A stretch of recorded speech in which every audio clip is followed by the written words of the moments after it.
My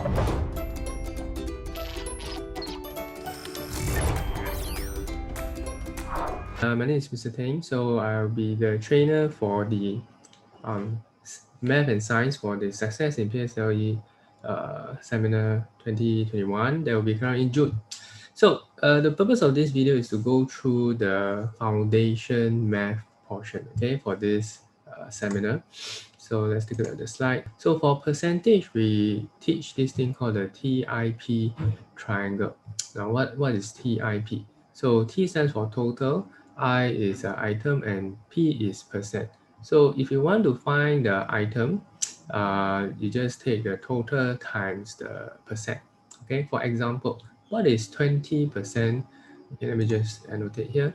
For example, what is 20% of, okay, 20% of $100, just using this as an example, right? So we will put the percent here, right? So this is 20%, and the total is $100. So the item we want to find is, the item is over here. So to find this item, all we have to do is to take 20% multiply with the total. So how does it work? It's 20% is 20 over 100. Then just multiply by 100. Right? If you cancel the two zeros, you will get $20. Right? So the item that you're looking for is $20. Okay. So likewise, it's the same for everything, right? The rest, like for example, total, is just item divided by percent.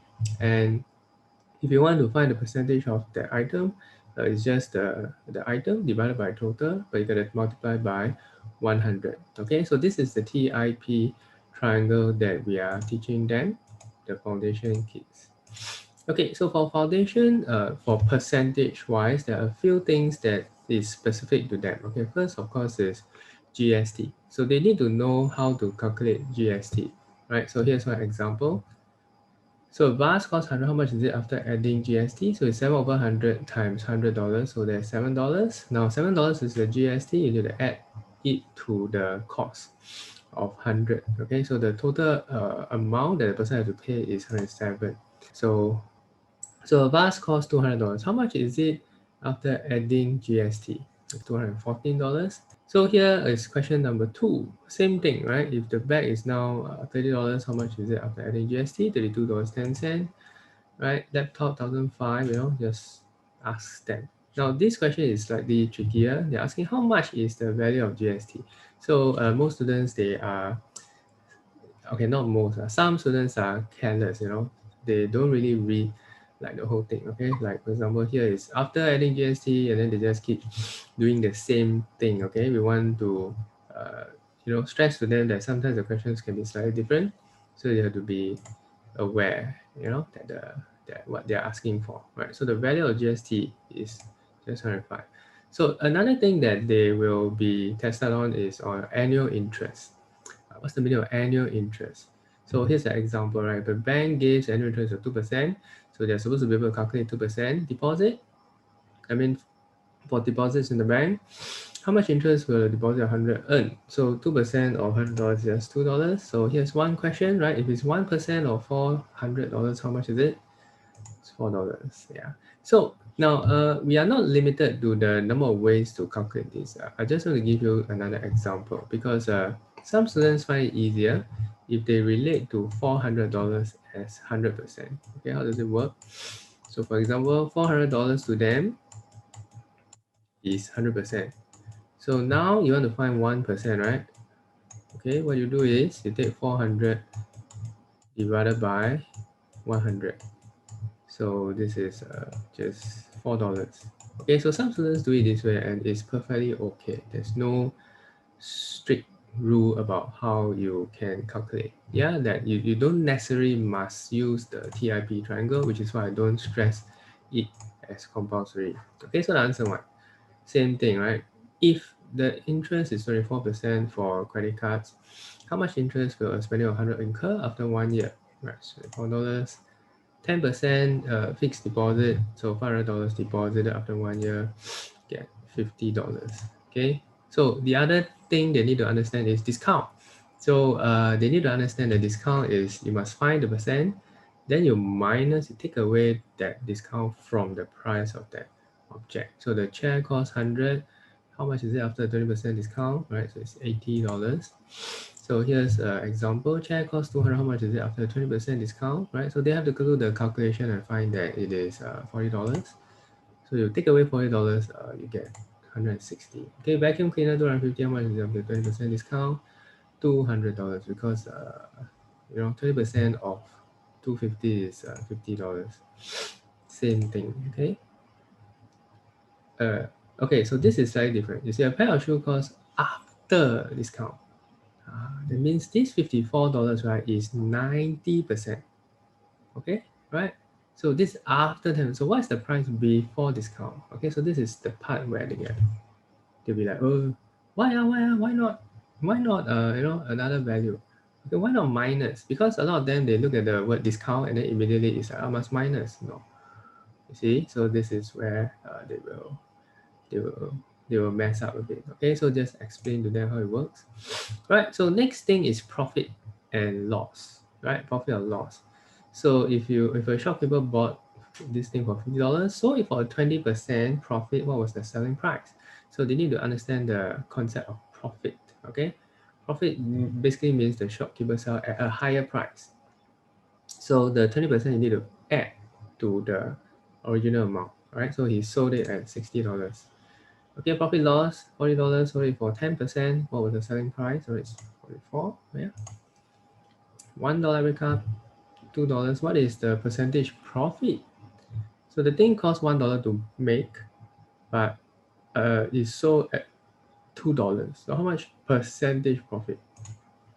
Okay, it's 100% because $1 is the 100%, right? So he makes 100% profit. Okay, car owner bought a car 30,000. He later sold a loss of 15%.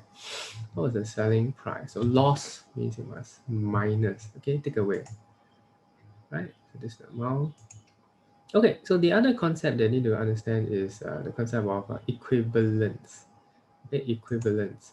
So what is the meaning of equivalence fraction? Right, so 1/3, 2/6, 3/9. They're all equivalent. That means if we were to reduce 2/6 or 3/9, right, to the simplest form, you get 1/3.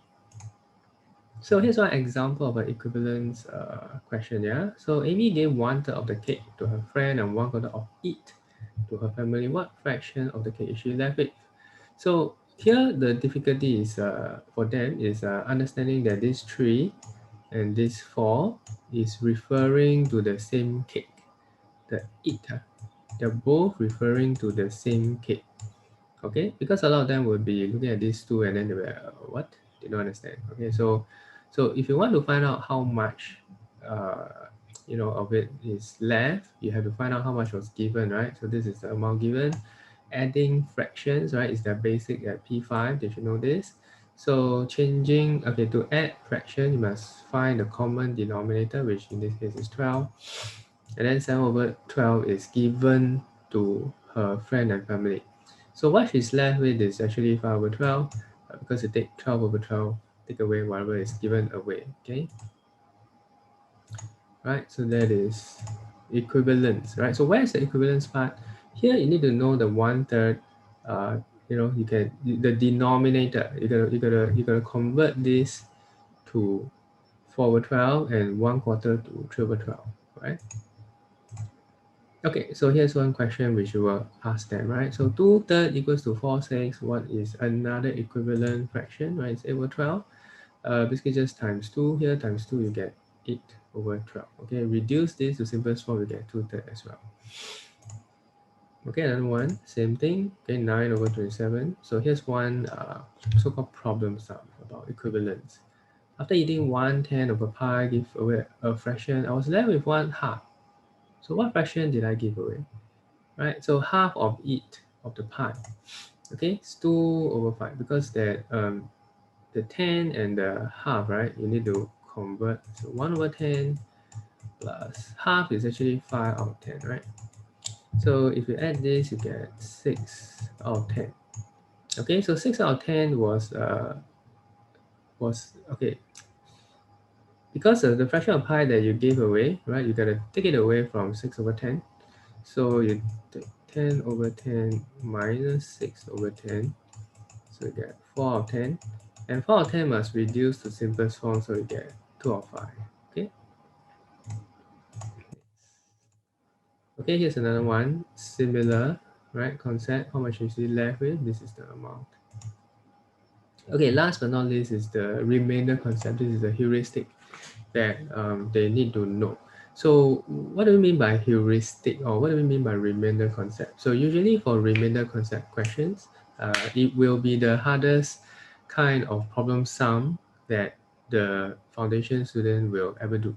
Okay, so they need to know that, you see, if this person spent 1/6 on the washing machine and 2 out of 3 of the remainder, okay, of the remainder, it's not 2 out of 3 of the original salary. This is the part where they mess up, right? So what we recommend is for them to draw a drop down remainder. That means after spending 1 out of 6 on a washing machine, you drop down the remainder, and then after that cut this into 3 parts. Okay, 1, 2, 3. And then you find that, hey, 2 out of 3 of the remainder. All right, so this is the part where they are they mess up, right? They thought this one is like us combined with this, no, because it's to the of the remainder. Okay, right? So then we do the calculations like that. Okay, so that's the most important thing. Remainder is the remainder. It's not the original. And yeah, so the answer. Okay, you can ask the question, then give them an answer, and here we give you the solution, right? So the thing is, every PSLE for foundation, right? This confirm come up, okay? Because it is their typical question. You know, the most typical question that they ever need to do would be a remainder concept. Yeah, so we make sure that they know how to do this. It'll be very good for them, right? Because you can tell them it will definitely come up. Okay, question number 2, same thing. How much was the salary? Right, refer to the solution over here. Right, washing machine, computer. Then we drop down the remainder. Right, question number 3, give 1/3 how much? Okay, solution here as well. Oh, here's another one. So we give them a lot of remainder concept questions, right? All right, so you get all these solutions for you. That's it. Thank you very much.